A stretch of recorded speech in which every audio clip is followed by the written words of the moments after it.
Okay. Well, my video just rejected me. Oh, it says you're recording. Oh, there it goes. Just stop the video now. You started. Yay! All right. Sorry, Joe. You probably wanted to have a meaningful meeting, and we're just chatting instead. No, All right. It's up to the group. No. Happy to. No, I want to learn about assessment. And I'm sorry, Joe, I didn't have a chance to look at the files you sent by email, so I don't know if there's anything you wanted to point out with those or talk about, but I apologize. I didn't have time to look at it ahead of time. Just a resource for looking at, and if people wanted ideas about at least what other people are asking their students when they do assessments. Since I've been doing this tablet-based, again, my main approach is every student in my classes have tablet computers. Wow. This is part of Fresno State's move to get more students both familiar with tablet computers and also to engage students more by doing hands-on computational or web-based practice during. Where does that money come from, Joe? To buy everybody a tablet? It initially came from our Fresno State Foundation. They gave grants to individual students, and that was when the program was in its infancy and we had very few students in it. Now our campus has gone to a program where we've got loaners. So the campus has purchased a huge number of tablet computers, and students can borrow them on a term-by-term basis. They don't already have a device they want to bring of their own. Okay, cool. So it shouldn't be cost prohibitive to anyone. That's the idea, and the goal actually is to use, as we've heard from the Chancellor's office, ALS, low, and other cost savings from course materials to offset the cost of the technology. In a class like mine where the genetics hardback textbook was probably $150, if you get a student taking enough of these classes that are tablet-based, do you have office hours? Semester or a few. Yes. Eric, hey Eric, mute yourself. Mute yourself for a sec. You did. No, you did. Oh, maybe you did. Okay. Muted now. You're just loud. You're right there. Never mind. Okay. Sorry. I heard Sarah. Fantastic. So the background being that the documents that I forwarded are part of my regular assessments that I give my students at the beginning and the end of every semester. But it's more attitudes and demographic information that are specific to what I do in the classroom. It might be an interesting, if you have a time to take a look at any point, it might be interesting jumping off points. They're tailored to tablet computers in the classroom, but I think most of the questions are generically or sufficiently generic enough to give you a sense of what sorts of things, regardless of the type of transformation in the classroom, could be. But basically, it's all, regardless if it's SI or if it's tablets, flipped classroom, lecture capture, good practice is to ask the students, have you been exposed to this before? Are you used to it? What are your preconceptions about it at the start of the semester? And then at the end of the semester, ask, what did you think? Was this class better than other classes because of that? What would you change? What would you keep? Yeah. And what, Joe, you've done this in the past. What kind of findings have you found it had anything surprising, or did it kind of reaffirm what assumptions you had? The main thing that I focused on, I've got way more data than I can analyze. But the main thing that I focused on was the lecture capture. But I'll claim that that's my main innovation in the transformation course redesign. And the students have come out heavily in favor of lecture capture for a number of reasons. And it's not at all surprising. The videos, and then do you caption the videos as well? Is that? Ooh, that's a whole other discussion. Oh, sorry. I'm sorry. I just want to know. I want to make sure we're on the same page. No, it's a perfect question. And the reason that I'm hesitating is because there's no answer. I can tell you, I don't caption those. And I am recording this, so now I've just recorded. Oh, man. Caption the recording. No, it's fine. Recording. I've been having, I'll caption it before I post it. What I do caption is anything I require the students to watch before class, because I require them to do that. The lecture capture, I've decided, and I've consulted with my campus SSD office, Services for Students with Disabilities, which probably goes by different acronyms on different campuses. But I never got a clear answer about whether or not I needed to caption lecture capture. Because clearly, while I'm actually in class talking, that's not being captioned for the students when it's live. But it's unclear to me whether or not that's an accommodation that would need to be made On the video. For lecture capture. But I feel like that's something that I'm doing for students. It's up to them to access if they want to, so I don't caption it. But those pre-lecture videos I require every student to watch to be able to take a quiz at the start of class. Absolutely, those I do caption. And the students have said they like both types of videos. The lecture capture so that they can go back and look at material that they might have missed, or they were taking a note on something else and they missed something I said. And they really like the pre-lecture videos so that they know what they're going to talk about in class. So I get both sorts of feedback, but it's generally positive about the videos. Nobody's said, I hate the videos. They might feel that way, but they haven't told me yet. They can just choose not to watch them. Exactly. Right. Yeah. So do you capture the lecture fresh every semester, or are there any that you keep, and just store? I do every class record, and I just finished exporting it to YouTube for today. I just got back from my genetics class at 11:50. Just because every lecture is different, and I want students to know that, oh yeah, it was about halfway through class when he was saying that one thing and I got distracted by the text message, and so they can go hear me say exactly the same thing that they heard in class. Or if you have announcements about upcoming which do also get events, yeah. So you're in a studio, or how do you manage the videotaping? So it's Gotcha. tablet-based lecture capture. So Doceri or something like that? It's explain everything. Oh yeah, I like that. Okay. Doceri. And they don't see me, they just get the audio, Gotcha. What's drawn, what's presented. Right. So annotation. I just went to a really excellent presentation on Doceri from folks in our engineering department and engineering college, and I think they actually are part of the CSU course redesign as well. Okay. But because I've used Explain Everything before, but Doceri seems so cool in terms of editing. So if you ever wanted to go back, you could it has a timeline, and you just rewind back the timeline and you watch all your handwriting disappear, and then you can just insert something and then it goes again, where Explain Everything.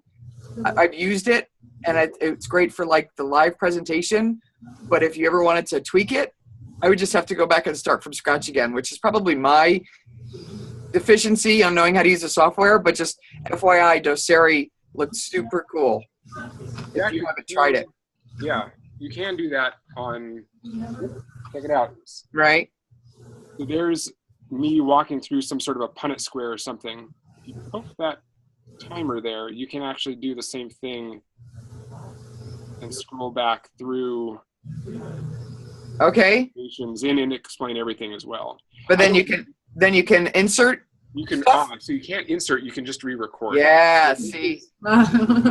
You could just do a little insert and add another structure or add a little note, and then it picks up. I was mind blowing. I see. I got so excited after seeing that. Yeah.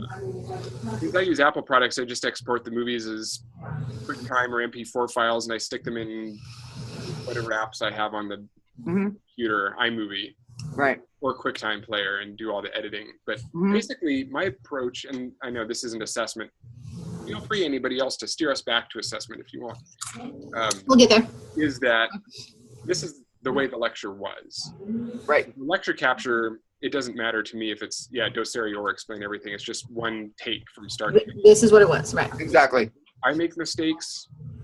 Students correct them afterwards. They say, wait a second, in that video you said and showed that one thing, and it's actually, I really like having lecture capture because show the mistakes. Yeah, I told you so. So I make mistakes, so I get to show students how to admit you made a mistake and how to correct mistakes. But it's also, absolutely, everything I say has been recorded. And if there's ever a discrepancy between what a student thinks I said and what I said, we've got the evidence.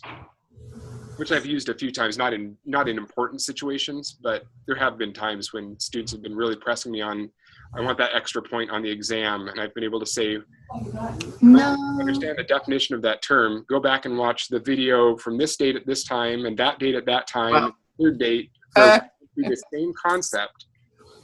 And you know, if you had reviewed those before the exam, you would have known that concept. So anyway, that's one of the things that I focus on in these assessments is the videos, and do they like the videos? What do they like about them? What do they want to have changed, and so forth. That's redesign specific. There are also assessments that we could talk about, you know, did we actually improve student success, which has nothing to do with attitudes. It's, you know, did the effort we put in actually move the needle on improving student learning? And I also employ discipline-specific assessments for that. So that's where this discussion could get a little bit varied depending on your disciplines. I use the genetics concept assessment, which is a published assessment for genetics information in class. When I teach evolution, I use the concept inventory of natural selection. And I'm probably less able to point everybody to discipline-specific assessments. You do that before and after, pre-post? Pre-test and post-test for that as well. When my students get really, this is the concern about assessment, is you don't want to burn out Right. on giving them too many surveys. Which is especially problematic here because our Office of Institutional Effectiveness, our university-wide group that does surveys of various sorts, also surveys all of the tablet program students themselves. Oh, man. Get inundated with a lot of questions about, is the program working? What do we need to change? Luckily, today's students are so openly transparent, and they just want the whole world to know what they're thinking naturally, you know? So if you ask their opinion, like, yes, I'd love to give you my opinion, because I just gave my opinion 50 times on Instagram in the last 15 minutes, right? So it might be a little more annoying to our generation, but I think the millennials are a little more Open to sharing. ready, way too open to sharing. Yes. Yeah, no, we're there. Suggest to our Office of Institutional Effectiveness that they use an email alias like Yelp wants your feedback. Right? Without survey requests. Exactly. Review your recent class at Fresno State on Amazon.com. Yeah.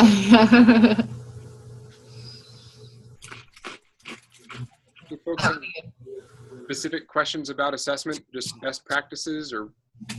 Well, something that just came up to me in the last couple of days is this is my second round in the course redesign. So I've gathered some data for the application process. You know, I gathered some data for the DFW rate of various organic chemistry courses. And one of the times when, you know, and again, this is what's nice about having the e-portfolio is that initiates you to kind of ask these questions and think about these things and gather this data. So of course, one of the things they ask for is what majors take your courses. And I have two different, I have one, the year-long sequence of organic, and then we have the one semester course, 1 quarter course. So very different groups of students. But part of that data I got from institutional research was by major. So I also gathered the DFW rate, you know, for the past year for all the different courses. But I had them parse it out by major. And what I found was that I think it was like the AVS, Animal and Veterinary Science majors from the College of Agriculture, they had among the highest DFW rates. Oh, DFW. DFW, I mean, well, they're kind of bipolar. They're my top students across the board, you know, have very often been pre-vet students. But then you also have, you know, they're also some of your weakest students apparently because they had the highest DFW rate. That was surprising to me. So now, keeping that in mind, what's interesting about my situation is I'm the only woman teaching organic chemistry, and the AVS students really tend to self-select for my class. My courses are usually like at least 2/3 women. And so if it might be that if my DFW rate is on par with everyone else's, that's actually a really big achievement because this is a student population that normally would have a higher one. So I never even thought of digging into the data, by major. And then I also want to do this, which I got the idea at our January meeting, or in the summer, about looking specifically at underrepresented minorities. Yeah. So looking at the achievement gap and specific majors that are known to struggle, that might be a way of teasing out some data that you wouldn't find if you just looked overall at A's, B's, C's, D's, F's. Yeah. So I'm excited about asking for that data. One thing that I often like to ask, or do ask students, is why they decided to choose the class that they're in, my class, which sometimes is really informative. I get to find out things like, do you think I'm an easy professor? What have you heard from your... Oh, very cool. How funny.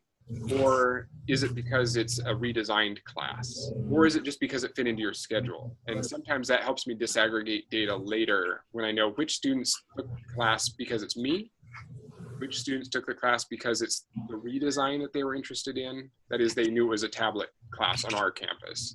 They take it because they could get a free tablet computer, or other.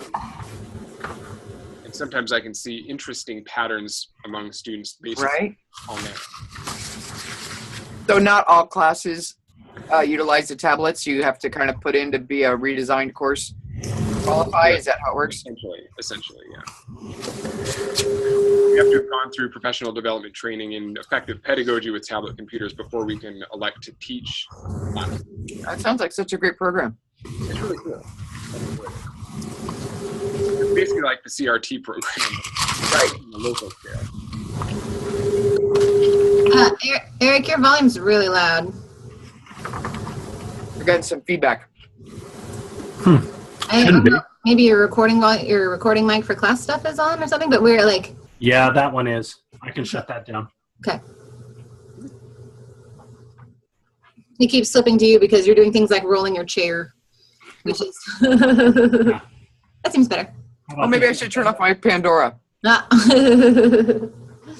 I did that earlier. Yeah, me too.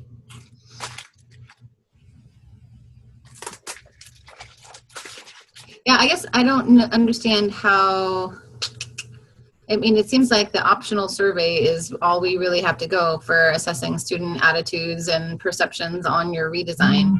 And we've had a lot of controversy at Chico State, especially this week, on paper versus online student evaluations, and then adding another evaluation on top of that. Like, are they going to be confused? Which one's for school? Which one's for, your optional data to learn about, did you really like that adaptive learning program that I made you use? So I guess I was wondering if there is any other option than the optional survey. Yeah, I give just the tiniest carrots that really aren't going to affect the course grades. But for example, 1 extra point on the final exam if you turn in the survey along with the final. Look, I'll give it to them the week before, and I'll ask them to fill it out. And I said, turn it with the final, or turn it in, the next day, or you can do the same thing as like a Blackboard quiz or survey, and say everyone who responds to this will get +1 point. Mm-hmm. And you just get blown away by the participation. You get 90+%. And so it's free money for me, free currency for me. The students are happy now because A, they're giving their opinion again, and B, they're, oh, look, it's helping my grade, and so it's a very simple solution to something that could otherwise be tricky. So the problem is when you're trying to go back after the fact and say, oh, here's another, SurveyMonkey, or I've done a lot with SurveyMonkey. It's like just putting that out there. If you don't have any incentive, then, you could always say, hey, I'll raffle off. I've done that sometimes too. I'll throw in a couple of $10 Starbucks gift cards and say, everyone who responds, I'll put you in a raffle, so little things like that. But if you're trying to capture information from a current course, you kind of have a captive audience. So that's pretty sweet. Yeah, that's true. Some educational researchers here, we've had this discussion a lot, and including at a recent faculty meeting where we were talking about whether or not our student ratings should go online or not. How you improve participation in any sort of assessment, rating, student classroom evaluations or other. And the debate on whether or not it's appropriate to offer a carrot or not. Apparently, one good practice, which I've never used, but is probably very useful, I can imagine it works well, is if you just say at the beginning, if a certain percentage of the class responds, then everybody gets a bonus. And then you're not giving individual, it's not individual students getting individual points. It's, you make it agnostic as to who participates. You just say, if we get 80% of this class respond, then this good thing will happen for everybody. So try to make it not as much of an incentive to give it any opinion at all. So another option. Yeah, right. So thinking of in terms of IRB, Yes. First of all, if it's just assessment, you know, if you're not planning on publishing it, Correct. You're way exempt from everything anyway. But with that in mind, you don't want to elicit a hardship, you know, or make someone do something that just, you know, by holding their grade hostage. Right. But, you know, you could certainly have the caveat of, you know, you one of the things can be, I choose not to do this survey. Right. And you can mark that box and you still get the point. So that way it's not forcing them to, you know, do that. And you know, what's nice about that too, I should never thought of doing that, is you really don't want the data from that person. Right? I mean, to be honest, like if I really don't give a crap and I'm not going to answer any of these truthfully or honestly or with any, you know, bit of self-reflection, you know, what's the point of them doing it and me gathering it and then weighing it as heavily as everyone else's things? So if you just had a box saying, No thanks. Thanks, but no thanks. Okay, you got your point. You're good. Yeah. You know, I just know whenever I've done anything with like that, I've just gotten amazing response rates. So it just means your data is so much more robust. Cool. That's a good idea. I am in general opposed to extra credit, but a point isn't gonna. That's my whole MO. Yeah. Yeah. Cool. Thanks. Out of 1,000 points in my class, a few points here and there ain't gonna make any difference. Excellent point about the IRB as well, that yes, if you're going to attempt to publish the data in any way, you do have to get institutional review board approval. Yeah. And for, I don't know if, has everyone been through that process or done any of that? So in general, if you're doing educational type interventions like this, pre-test, post-test surveys, they're all exempt anyway. So, but you do have to put in a proposal. You do have to submit the, you know, here are the surveys they plan on giving and so on, just so you check that box and that you can refer to that IRB approval down the road. And I've done this for 5 or 6 semesters now, and I've only published, I wrote a poster with some of the data. So, yeah. I just do it in advance because in case I find something that's exactly it, right? Proactive. You can't go back and ask for approval to use old data. Right. So if you think you might have an inkling of wanting to do this, it's good practice to do it. And once you've done it the first time, you just reuse the forms, change the data. Right. And it's those forms where they really get into the nitty gritty of, okay, no, how will this survey be administered? Will there be any incentive? Yeah. You know, what is the effect? How will students be able to opt out? And, you know, that's where they really want to see your, the design of your research project. So those are good questions to think about moving into it. So those of you that do assessments or envision doing assessments, how would you distribute those surveys? Or how do you distribute the surveys? You paper, you do an electronic process? I use Google Forms. Much easier.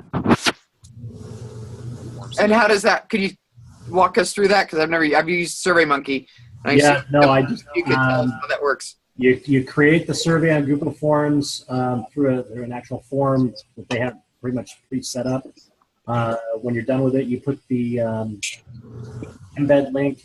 I literally link it directly to Blackboard, so as soon as they log into Blackboard, they see the survey and they can just fill it out immediately. And how does the data come to you? What's that? How does the data come to you? 2 different ways. Within the Google form itself, there's a response tab that you can look at and it kind of collates it for you. But if you actually want to do anything with it, you can also download it to a spreadsheet and it's right there for you there. And are there really easy? Yeah, and are there any limitations to how big your Google form can be, or No, not to my knowledge. questions? Because that's the problem with SurveyMonkey. The free surveys are limited to whatever 10 questions or something. No, not to my knowledge. There's no limit to the number of answers or the number of questions. And the actual questions you can answer, there's everything from Likert scale to true, false, multiple choice. There are check boxes, pretty much anything you can ask for, it's there. It's really easy. I do a survey. I've done a survey at the beginning of my class, similar to what Joe had on here. How many hours do you expect to spend? How important do you think this is? What grade do you want to get? How old are you? All that kind of stuff. I've got really good response rates. Probably 70, 80% without extra credit. And then the students don't need to have Gmail accounts to fill out a Google form? No, because it's embedded in their Blackboard. Literally, they answer it in. What if it wasn't? What's that? What if it wasn't? Like if you just had if I just put out You can email them the link.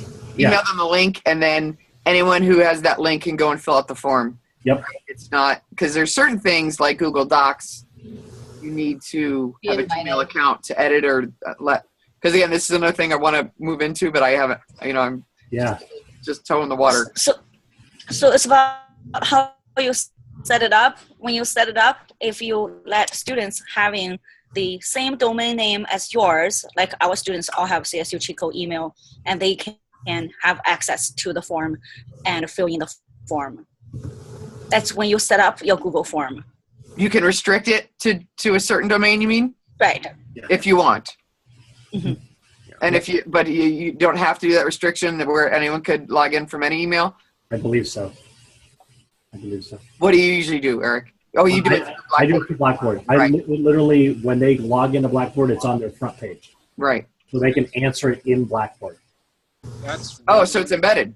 It's embedded. It's totally embedded. So Blackboard support that Google form. Yeah. that's one link that takes students to a form. I'm just trying to contrast this. I use Qualtrics. Yeah. Although we're a Google campus too, so I could use forms. Is there a way to prevent ballot box stuffing? That is, can a student use the same link over and over and over and over again? No, you can restrict it. You can mark it so that they have to log in with their email address, Okay, yeah, and that they can only answer it once. okay. Yeah, They can answer it multiple times. It's only counted as one answer. Their final answer is counted. Oh, so yes, you can go back and change your answers. Yeah, Only you the can. okay.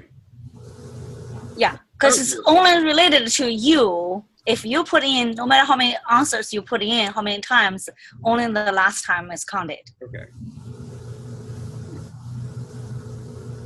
That makes sense. Probably not necessary for a survey, but I could see for a quiz that would be. Yeah, but it's nice for a survey too, because you ask a question like, what grade do you expect? And they can all try and some student wants to hit A all the time. I've done a survey where which of these times were best for my office hours for you? Mhm. I don't want somebody stuffing that one either. Right. Yeah.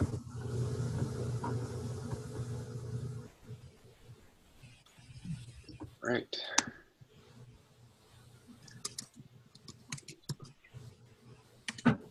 I'm just taking some notes here. Yeah, me too. That sounds interesting. I'd like to try it. Lori, I know you do exam wrappers. Do you just do those on pieces of paper? Yeah, so excuse me, the first time I tried it, I did it through Blackboard. But I don't know, like the quiz or survey or whatever doesn't really have it's kind of tough because when you create a question, you have to give it, and you give choices, you have to give a right answer, or like you make it a survey. So that was kind of awkward. And then I also didn't know what to do with the data when it was I thought electronic would be easier because I could do something with the data, and that really wasn't the case. So what I did now, especially because I want to encourage them to do corrections and, turn back their exam with corrections, I distributed a hard copy, two-sided hard copy, so that they fill it out, and then and then staple it right to the exam and turn it back into me. Yeah. So then I give the credit for people who turned it in. And then regarding the data, what I did before I handed it back is I just scanned the front page of everybody's wrapper so that the data is there, kind of like Joe said, like all this data, what am I going to do with it? Interesting things about, correlating the people who repeated, what grade did they get, or, what was their Gen Chem grade compared to this grade, because I have a little of that demographic data. And then looking at the last couple of questions were what was the easiest part of the test for you, what was the hardest part of the test for you. So maybe just like kind of glancing through and maybe either tabulating or more qualitatively gathering some big picture things. So I didn't want to just give it back to them without capturing any of that data. So this is only my couple, I think my third time through it. So I'm still working out what to do with it. Cool. For some reason in my head, I thought you were already doing that on Google Forms. Yeah, I haven't done anything with Google Forms. I've used SurveyMonkey for attitude kind of surveys, and we have like the director of our faculty center has a SurveyMonkey account, so she let me log in with her account. Cool. And that way I had the full suite of data analysis, and you could have the quiz, the survey as big as you want, and that sort of thing. But I don't know, from what Eric described about Google Forms, I don't really know what other advantages there might be to using SurveyMonkey. That's a paid service, so presumably they have more robust data analysis or parsing or who knows what. But, maybe not worth the hassle if Google Forms are so easy. I like the fact that it's free. Free's good. Free's good. Yeah.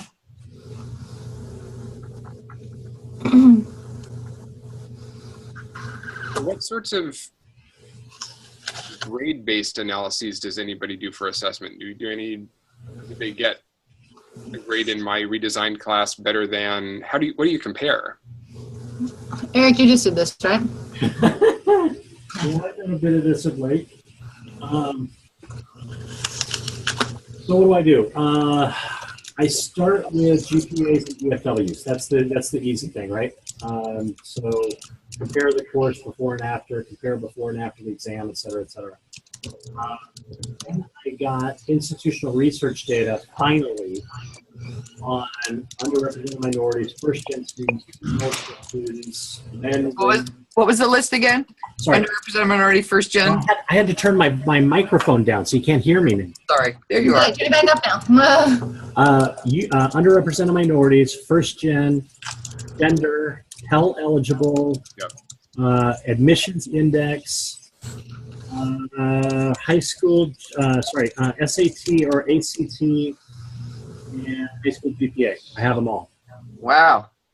And then I can compare basically any of those things to anything I want, including the grades, SI attendance, number of times I went to SI, all that kind of fun stuff. Mm-hmm. So I just put a packet together to talk over with Kathy and Brett. They were here on campus earlier this week, so I met with them, put a good packet together based on our SI for the past semester. So you did that for one course, one semester, or all the courses for one semester, or? I did. Well, it's in a different. It's a number of different layers at the moment. I have a lot to work on, Lori. My course is done, and I've started working my way out to other Gen Chem courses, and after that, I'll do that for all the Chem courses, and then all for the Natural Sciences courses, and eventually through all the SI courses on campus. Whew. And I have to get that ready to go to James Minor in a month. Now, do you have SI coordinator role on your campus? Yes, we do. It's not you. No, it is not me. It is not me. I am. You get settled with this data analysis? Well, so she's the chemistry liaison now. So she's the mid-year meeting, sort of part of her job.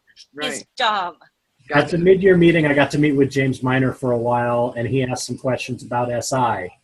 And so I told him I didn't have all the data yet. He said, "When will you have it?" I said, "A month or two." He says, "You call me." So I'm going to call him. Very cool. I'd love to see the data if you wanted to, if you could share any, just little graphs or that kind of thing with the group, just because anytime I see how others have presented data, it always gives me great ideas of. I'll be the first to tell you right now, it needs to be critified. Yeah. Gotcha. It's good data.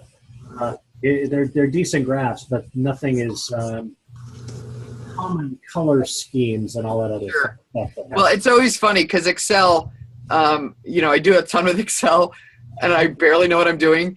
So I just always have my numbers and my data and I just kind of grab it and I just start. Here you go. Oh, that's Put it awesome. on there. Yeah. Great result. And then people ask me how I did it. Like, for the love of God, I have no idea Wow. how I came up with There this it graph, is. but it's Yeah. such a beautiful way to, see the trends and see the differences. And so, anyway, that's why I love seeing other possibilities because it lets me know what I might be capable of. Mm-hmm.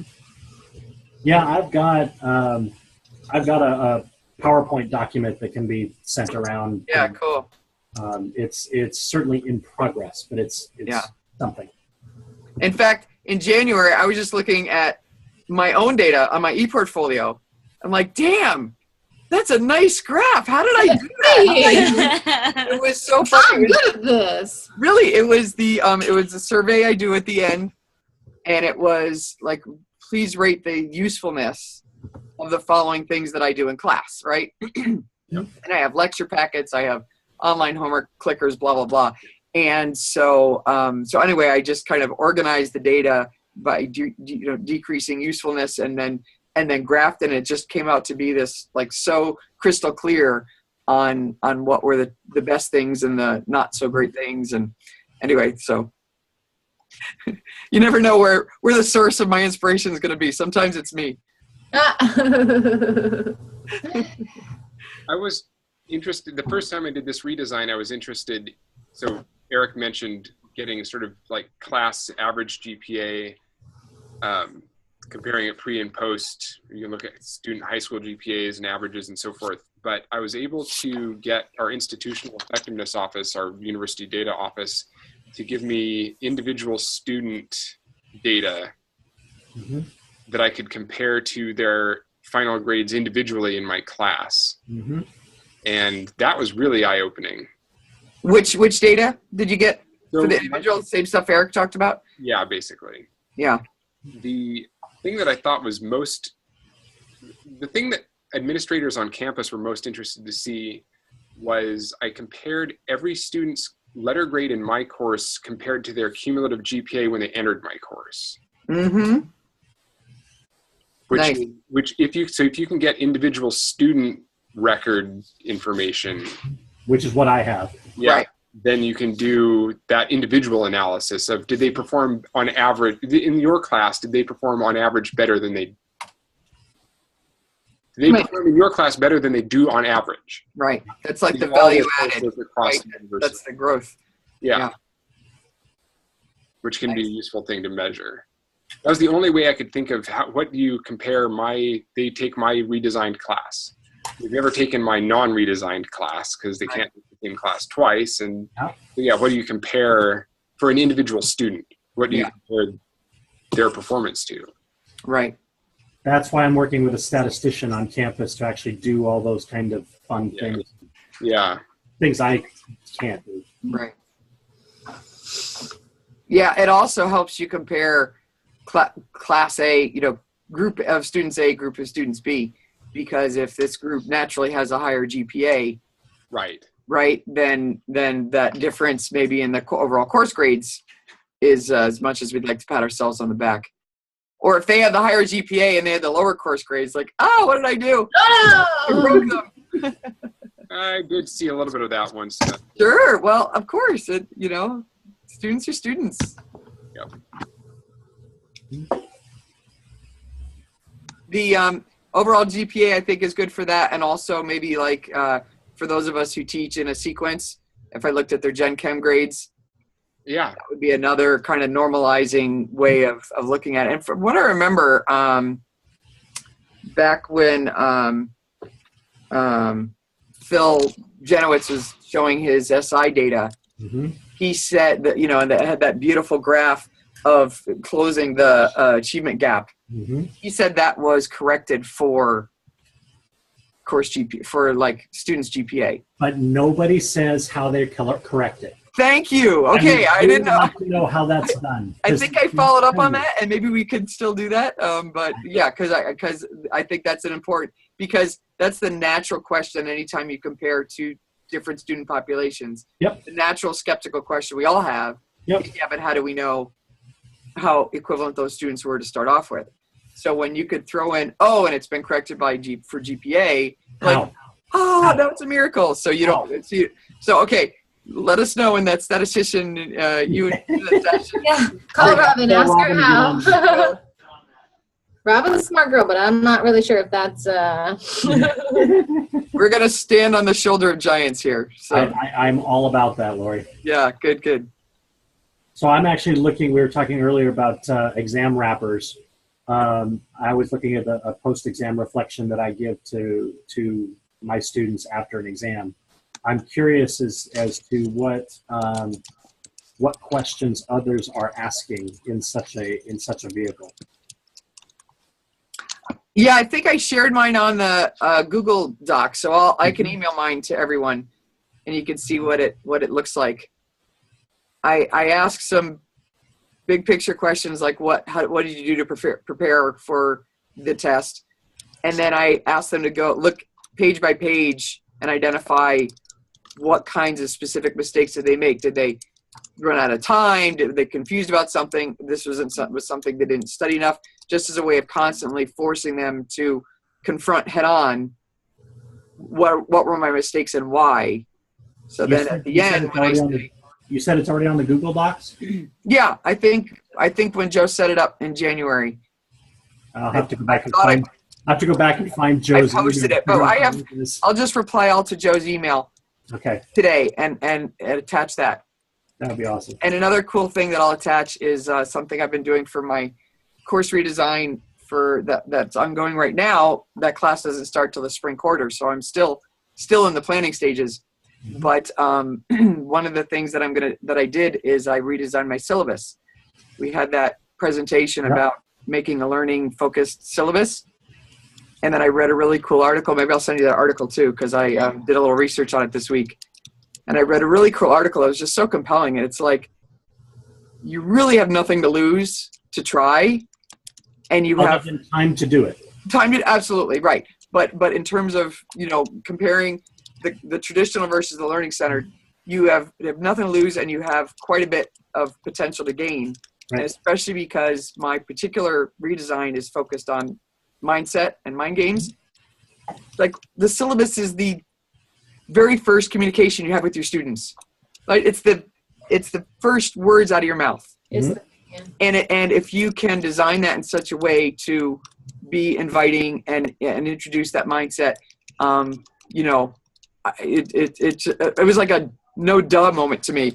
Like, okay, I've only been teaching 20 years, never once thought to do something other than a list of when the exams are. Right. But again, the data was really compelling. It was interesting. They did a study where they had students, compare both and evaluate the course, what they think the course is going to be like, what the instructor is going to be like, and the differences were so stark. So anyway, I just did that this week when our stage 3 was due. That was my little impetus to stay up all night and get that first draft done. So I'll share that with you guys too, because I'm kind of excited about it. I did mine as well. Yeah, but it still needs work. Oh, it's still a work in progress, but I did a lot as my first draft, as my first stab at it. So I'd love to share it with you guys, especially since we have so many chemists. To hear what you think. Sorry, Joe. Yeah, you're the only one who's not a chemist, Joe. Come over to the dark side. Come. I'm a BA. All right, we'll welcome you, Joe. Okay. Diversity makes us stronger. What field is Angel in? What's that? Because Angel, oh, she's also here, but she's chemistry as well, right? Yeah. Yeah, chemistry. Yeah. See? Yeah, Angel. You feel outnumbered, Joe? Not at all. Like I said, I'm a biochem major, so Oh, good. There you go. You really are one of us. yeah, I went to the dark side after I got my BA. Mm, Yep. fair enough. Did PChem, OChem, biochem, gen chem, physics, the whole 9 yards, and then You've been through all Wow. of somehow that. got into genetics and evolution. Hey, if you survive PChem, you count. definitely hang with the chemists. Some of us actually enjoyed PChem. Thank Oh. you very much. I have a non-super assessment Oh, I have question. Yay! Oh, wow. Yeah, you do have that. Lisa, what do you have? Yes. Exactly the same? Yes. Cool. Bunch of chemistry nerds. Okay. So, I have someone yeah, somewhere in my office. I can't no. see. I don't have something like that. So the non-assessment question is, today, when I was in lecture, we're discussing that if you have a 1,4-cis di-T-butyl cyclohexane, and they don't adopt the chair conformation because I did not write anything on the board because I have the model and I have my overhead, and so I showed to the class, and my SI leader and I both noticed there's at most 1/3 of students wrote down what I said, and which is sad because they're gonna see that in their midterm. And so I was trying to look for some kind of model. The model, MOTTO. What do you pronounce it? Motto. Motto, yes. And because in Chinese we have something motto. Okay, in Chinese we see the best memory can't beat a small chalk. Something like that. Oh, nice. Just if Yeah. you write it down, you could memorize it. I was looking for something like that. Do you guys know anything like that? I'm Use gonna make that. it my Say, class I'm from model. China. This is what we say. Hey, it's great, Jinsong. Yeah. I'm going to use it. Yeah. Okay. All right. Well, then I'll just use my Chinese, my translated Chinese Yeah.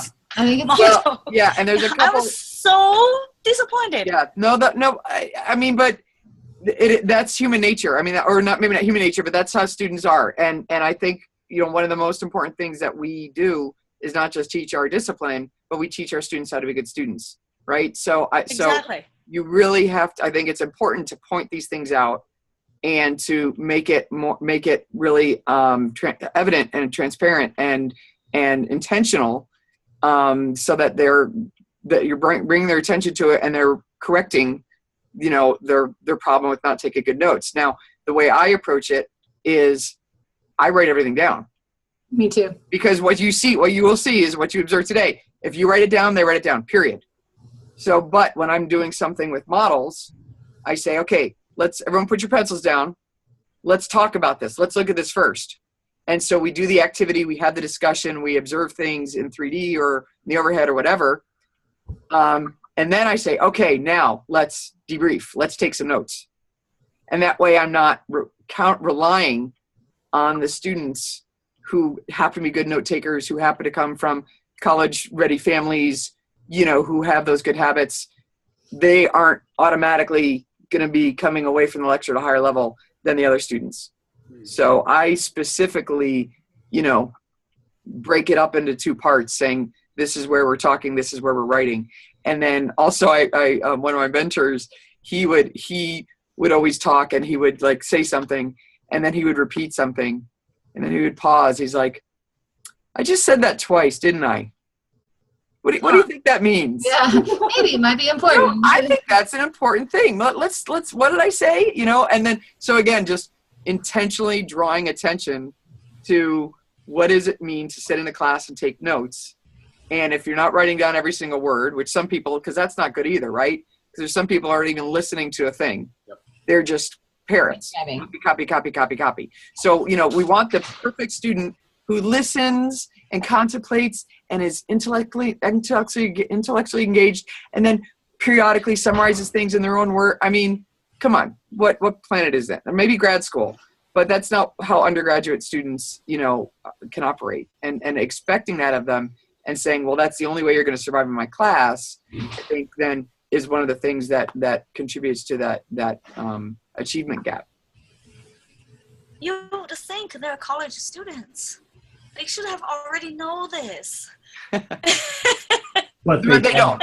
They don't. Make no assumptions. Make no assumptions. Yeah.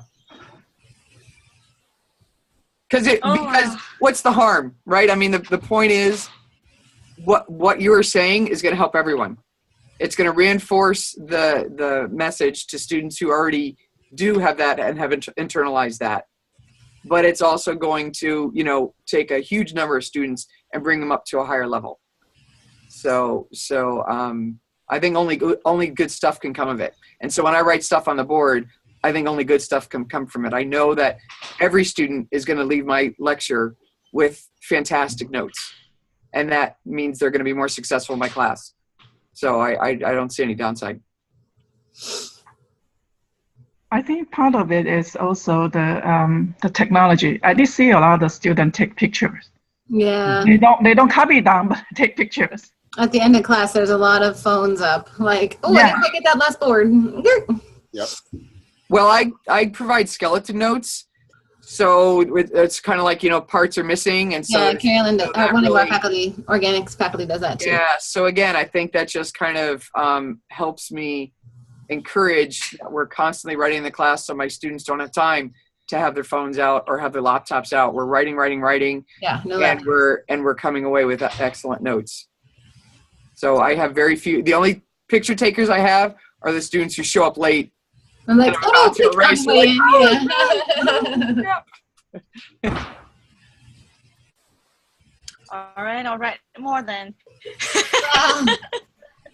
Well, and it's really funny you said that because just this morning I did a peer evaluation for a new faculty member we have, and it was organic chemistry, and it was just a beautiful lecture, beautiful board work, and his discussion was amazing, and he wrote maybe 10 words down the whole time, and so I think that's one of the things, especially as you observe more classes and teach more classes and get to know the students better, you realize how much of that lecture was missed. They got it then, but what are they going to remember tomorrow if it's not written down? And another thing that I'm going to encourage him when I write up his review is I'm going to encourage him when students come to visit his office, ask to see their notebooks. And when you look at their notebooks, that's when you see you have no words written down. You just have a bunch of drawings. Random structures. What Right. about that brilliant, oratory lecture that I was presenting? And that's when you see what, as an observer you see is, no, they won't write it until you write it. Or you specifically tell them to write it and then keep reinforcing and reinforcing and reinforcing. So it's really funny that you brought that up because it was fresh in my mind today too. You're not alone. It's not you. It's not you. And I think more importantly, it's not a failure of us to work with that and address it. Because that was another great article that I just read a couple weeks ago. It's called the Disillusions of Rigor. Of like, well, it's supposed to be hard. They're supposed to be able to take notes. They're supposed to be able to work with the book, right? And just how that faculty mindset is such a barrier to things that we could be doing that can have a huge impact in our courses, like the stuff we're learning about in the course redesign program. So yeah, it's yours is not an uncommon idea and thought and frustration, but I don't think it's something that should be something that's to punish the students. I think we can work around it and we can make their lives better and make them better students. I like that. Yeah. But I love your saying. Definitely use your saying as a way to emphasize. Mm. It's like, what is it? 10 hours in the lab saves you 10 minutes in the library. Right? Same thing. Yeah. Yeah. Right. Yeah. Yeah. There's a hard way and an easy way. Right. I've never heard that one before, but I can identify. Mm-hmm. I think we've been there. Okay. Well, thanks, Joe. Absolutely. Thanks for your time, everybody. It was a pleasure, and we'll see you in a couple of weeks at the next Very one. good. All right. Stay dry. All right. Bye. Happy Fun. guys. Bye-bye.